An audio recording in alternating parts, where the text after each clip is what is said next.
Once again, welcome to my channel Surprising Films World। 1862 London. कहानी की शुरुआत में हम एक लड़की अमेलिया को देखते हैं जो अपनी बहन एंटोनिया के साथ किसी अनजान जगह पर जा रही होती है। अमेलिया को माजी की यादें आने लगती हैं जिसमें वो किसी को आसमान से नीचे गिरते हुए देखती है। दरअसल 2 साल पहले अमेलिया के हस्बैंड की एक गैस बलून से नीचे गिरकर मौत हो गई थी और वो अभी तक इस सदमे से बाहर नहीं निकल पाई थी। फिर उसकी बहन उससे कहती है कि हमें वापस चले जाना चाहिए, लेकिन अमेलिया उसे ऐसा करने से मना करती है। फिर यहाँ पर सीन शिफ्ट होता है और हम एक जेम्स नामी लड़के को देखते हैं जो एक वेदर साइंटिस्ट था। जेम्स अपने पार्टनर जॉन के साथ एक गैस बलून को टेक ऑफ करने के लिए रेडी कर रहा था और ये उस वक्त का सबसे बड़ा गैस बलून था। और आज ये लोग पहले से किसी का बना वर्ल्ड रिकॉर्ड जो 23,000 फीट तक हॉट बलून का ऊपर जाने का था और जिसे आज ये तोड़ने वाले थे। इन्हें देखने के लिए वहां पर बहुत सारे लोग इकट्ठे हुए थे। जॉन देखता है कि मौसम खराब हो रहा है और वो जेम्स को आज इस बलून को उड़ाने से मना करता है। अभी उनकी बातें हो ही रही होती हैं। वहां पर हम एक आदमी को आते हुए देखते हैं जो दरअसल इस बैलून का मालिक था और वो हर कीमत पर आज के दिन इस बैलून को टेक ऑफ होते देखना चाहता था। जेम्स उससे कहता है कि हम सिर्फ मौसम के ठीक होने का इंतजार कर रहे हैं और आज हम जरूर इस बैलून को उड़ाने वाले हैं। फिर यहाँ पर अमेलिया की एंट्री होती है जो दरअसल एक पायलट थी और वही इस बैलून को उड़ाने वाली थी।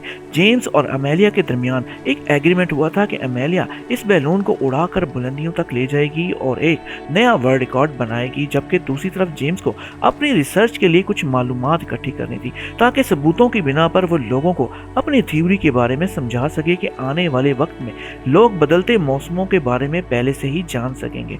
अमेलिया वहां पर खड़े सभी लोगों को एंटरटेन कर रही थी और इसी दौरान उसकी वहां खड़े एक पुरस्कार आदमी पर नजर पड़ती है। वो आदमी कौन था इसके बारे में आप थोड़ा आगे जाकर जान पाएंगे। अमेलिया अपने साथ अपने डॉग पॉक्सी को भी लाई थी और वो उसे अपने साथ अंदर ले आती है। जेम्स को ये सब सही नहीं लग रहा था। अमेलिया उसकी तरफ ज्यादा ध्यान नहीं देती। फिर बिना वक्त जाया किए वो इस बैलून को उड़ाना शुरू कर देते हैं। सभी लोग उन्हें देख कर क्लैपिंग कर रहे थे। अभी वो थोड़ा ही ऊपर गए होंगे कि अमेलिया फिर से लोगों को एंटरटेन करना शुरू कर देती है। जेम्स को उसकी इस बहादुरी पर हैरत हो रही थी। फिर अमेलिया जेम्स से उसे उसका डॉग पकड़ाने के लिए कहती है। जॉन को ये बेवकूफ़ी लग रही थी और वो उसे मना कर देता है, लेकिन अमेलिया के बार बार इसरार करने पर वो उसे डॉग को पकड़ा देता है और अमेलिया उसे पकड़ते ही नीचे फेंक देती है। ये देखकर नीचे खड़े लोग और जॉन डर जाते हैं। तभी अचानक से उस डॉग का पैराशूट खुल जाता है और वो सेफली नीचे पहुंच जाता है, जिसे देखकर सभी लोग फिर से क्लैपिंग करना शुरू कर देते हैं। लेकिन जेम्स को अमेलिया की ये हरकत पसंद नहीं आई थी और वो उसे कहता है कि तुम्हें अब अपने काम पर ध्यान देना चाहिए। फिर जेम्स की नजर नीचे पड़ती है और वो पूरे लंदन शहर को देखता है और ये नजारा उसने इससे पहले कभी नहीं देखा था। बैलून आहिस्ता आहिस्ता ऊपर उठने लगा था और वो लोग 1200 फीट की बुलंदी तक पहुंच चुके थे। फिर अमेलिया की नजर वहां पर बड़े काले बादलों पर पड़ती है और वो जेम्स को अलर्ट रहने के लिए कहती है, लेकिन जेम्स इस बात को ज्यादा सीरियस नहीं लेता क्योंकि उसे तो जल्द अज जल्द उन बादलों से कहीं ऊपर तक जाना था। जेम्स अपना पहला मैसेज एक कबूतर के जरिए नीचे भेजता है ताकि सभी लोग ये जान सकें कि वो लोग 1200 फीट की बुलंदी को क्रॉस कर चुके हैं। बैलून अब उन घने बादलों की तरफ बढ़ रहा होता है। अभी तक तो सब कुछ सही चल रहा था। जेम्स पहली दफा बादलों को इतने करीब से देखकर बहुत हैरान था। उसे ऐसा लग रहा था जैसे वो ख्वाब देख रहा हो। फिर अमेलिया महसूस करती है कि हवाएं चलना शुरू हो गई हैं। इससे पहले कि वो लोग संभल पाते अचानक से बादलों में गरज चमक के साथ तूफान आ जाता है और उनका बैलून जोर जोर से उछलने लगता है। अब वो लोग एक बड़ी मुसीबत में फंस चुके थे।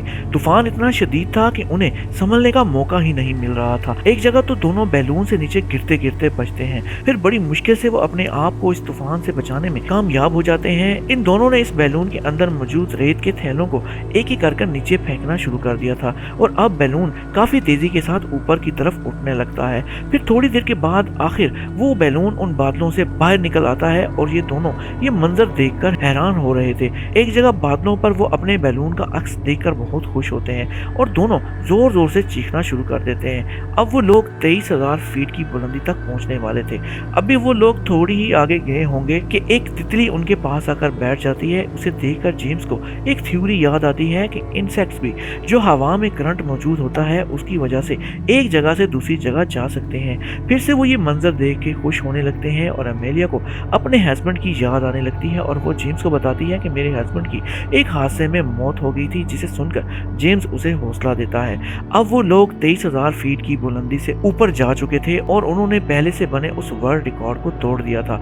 फिर वो एक कबूतर की मदद से नीचे मैसेज भेजते हैं। अमेलिया महसूस करती है कि टेम्परेचर बड़ी तेजी के साथ नीचे जा रहा है और वो जेम्स से कहती है कि अब हम लोगों को नीचे जाना चाहिए क्योंकि ज्यादा ऊपर जाना खतरे से खाली नहीं होगा। लेकिन जेम्स कहता है कि उन्हें थोड़ा और ऊपर जाना चाहिए। फिर अमेलिया इस शर्त पर मान जाती है कि थोड़ा ही ऊपर जाने के बाद हम फौरन नीचे की तरफ जाना शुरू कर देंगे, जिस पर जेम्स मान जाता है। अमेलिया वहां पर पड़े रेत के बैग्स को नीचे फेंक देती है, जिससे बैलून तेजी के साथ ऊपर की तरफ उठना शुरू हो जाता है। अभी थोड़ी ही देर गुजरी थी जब वो लोग एक डिवाइस पर चेक करते हैं तो वो लोग 26,000 फीट की बुलंदी को क्रॉस कर चुके थे और अब अमेलिया उसे नीचे जाने के लिए कहती है, लेकिन न जाने जेम्स के दिमाग में क्या चल रहा था, वो उसे ऐसा करने से रोकता है और अब टेम्परेचर लगभग 15 डिग्री सेंटीमीटर से भी नीचे गिर गया था और वो लोग शदीद सर्दी की वजह से जमने लगे थे। जेम्स हिम्मत करके फिर से एक कबूतर के जरिए नीचे मैसेज भेजने लगता है, लेकिन वो देखते हैं कि कबूतर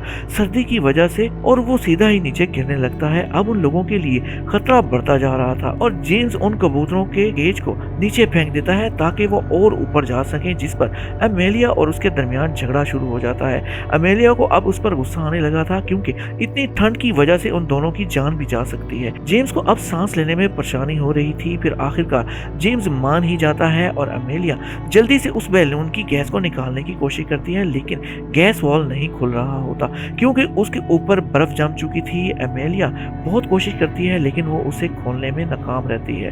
खतरा बढ़ता जा रहा था। फिर अमेलिया उस बैलून के ऊपर जाने का फैसला करती है।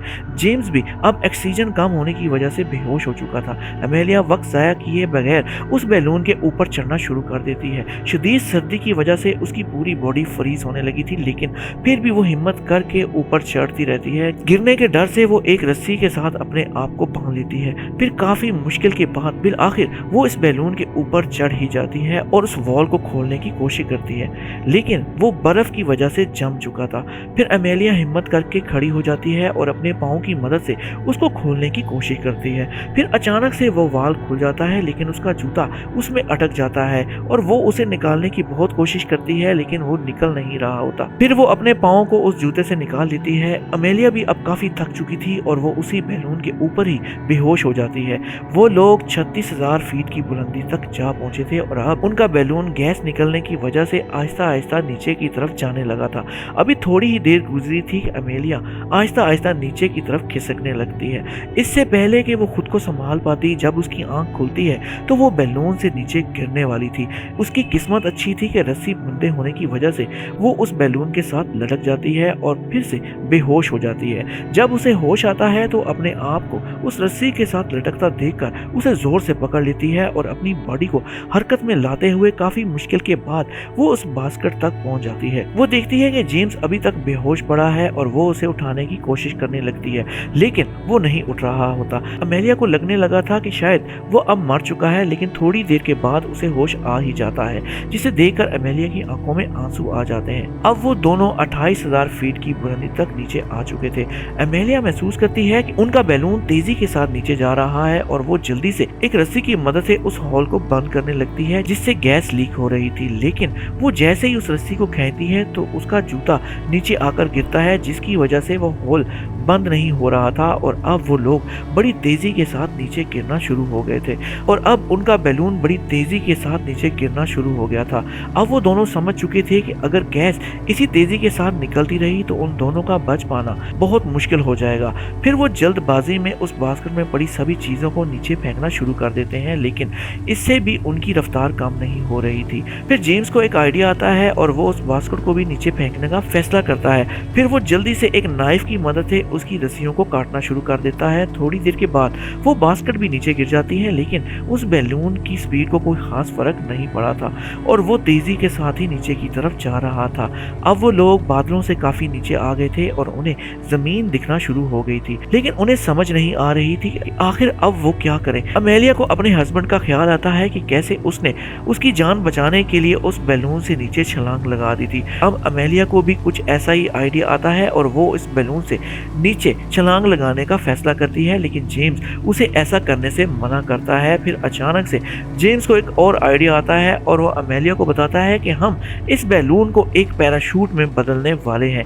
अमेलिया उसे हैरत से देख रही थी कि ये कैसे हो सकता है। फिर जेम्स कुछ रस्सियों को काट देता है और अचानक से वो बैलून एक पैराशूट की हालत में बदल जाता है और अब उनके नीचे गिरने की स्पीड भी काफी हद तक कम हो गई थी, लेकिन काफी नीचे आने की वजह से अभी भी वो काफी तेजी के साथ नीचे जा रहे थे। फिर थोड़ी देर के बाद वो लोग दरख्तों के अंदर टकराने लगते हैं और जेम्स वहीं पर कहीं गिर जाता है, जबकि अमेलिया को वो बैलून काफी आगे तक खींच के ले जाता है, जिसकी वजह से वो काफी जख्मी हो जाती है। फिर आखिरकार एक जगह आकर वो बैलून गिर जाता है। अमेलिया बेहोश हो गई थी। जब उसे होश आता है तो वो जेम्स को आवाजें देना शुरू कर देती है और लड़खड़ाती हुई उसकी तरफ बढ़ने लगती है। फिर थोड़ी देर के बाद जेम्स भी उसको आवाजें देना शुरू कर देता है और कहानी के एंड में हम देखते हैं कि दोनों की जान बच जाती है और वो लोग अपने मिशन में कामयाब हो चुके थे। फिर यहाँ पर सीन शिफ्ट होता है और हम जेम्स को देखते हैं, जिसे वहाँ के सभी लोग वेलकम करते हैं जो पहले उसका मजाक उड़ाया करते थे। अब वो सभी उसकी इस रिसर्च पर उसे दाद दे रहे थे और हम फिर से जेम्स और अमेलिया को एक बैलून में एक साथ बैठे हुए देखते हैं जो किसी नए मिशन पर जाने की तैयारी कर रहे होते हैं। फ्रेंड्स, यहीं पर मूवी का एंड होता है। उम्मीद करता हूँ कि आज की कहानी आपको पसंद आई होगी। Thanks for watching.